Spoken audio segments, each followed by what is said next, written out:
There are a few tinkerers in history who really understood that a good tool is handy, but a beautiful tool is loved.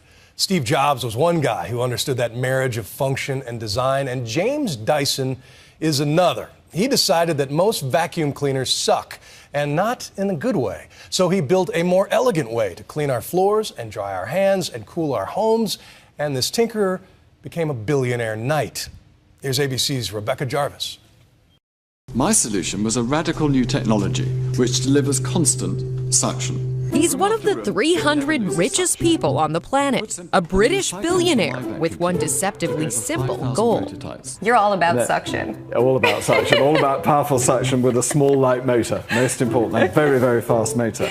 It's a promise that's won James Dyson a near cult following and a reputation for making the vacuum cleaner sexy. Personally, I find good engineering, good design sexy.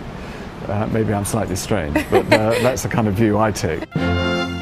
He's Sir James Dyson, knighted in 2006 and visited by the Queen during the Golden Jubilee.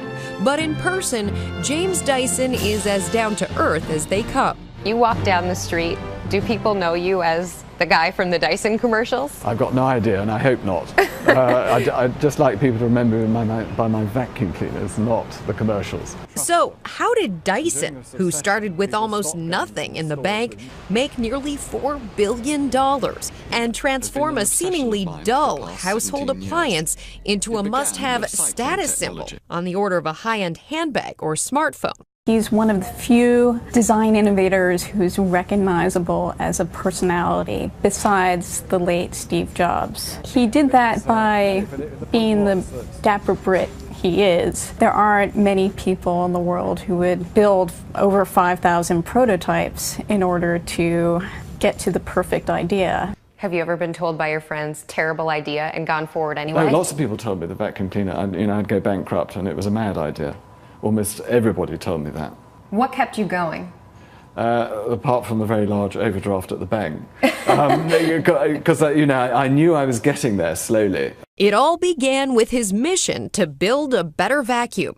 Most of us probably remember Dyson best for this simple and humble tagline. I just think things should work properly. He was a character that consumers had never seen before. Part inventor, artist, designer, engineer, and as it turns out, pitchman. Rather than a housewife cleaning up after the kids, he put himself in his commercials. Solve the obvious problems, whatever it takes. I thought that was a perfectly good thing to do. We were a name that no one had ever heard of. So it had a lot to do with giving the company character. When the DC-7 appeared on the U.S. market in 2002, the average price of an upright vacuum was about $100. He really rethought a product that everyone had overlooked.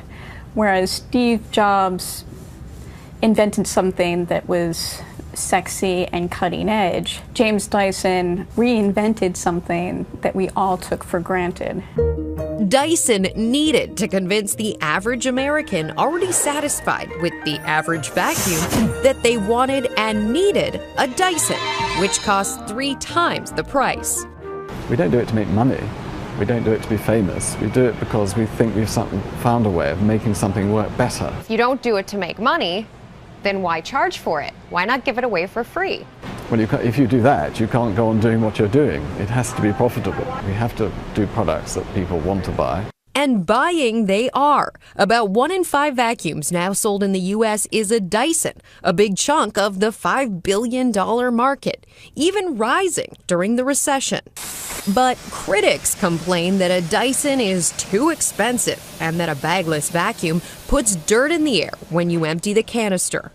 Dyson brushes that off and says his secret is in the motor.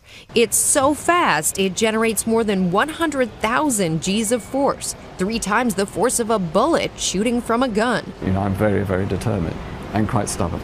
Stubborn? Yes. That helps. It helps because you've got to sometimes listen to people's advice and sometimes not listen to it. And you've got to be stubborn and persistent in doing what you believe in.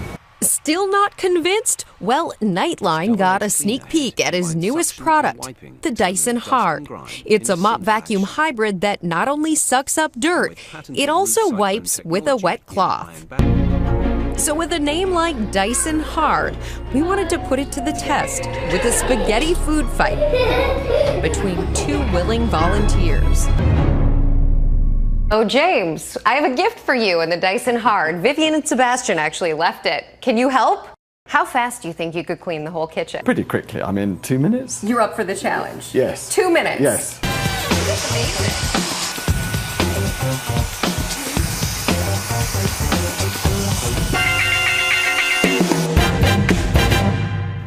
I think that was about 60 seconds. Nice work.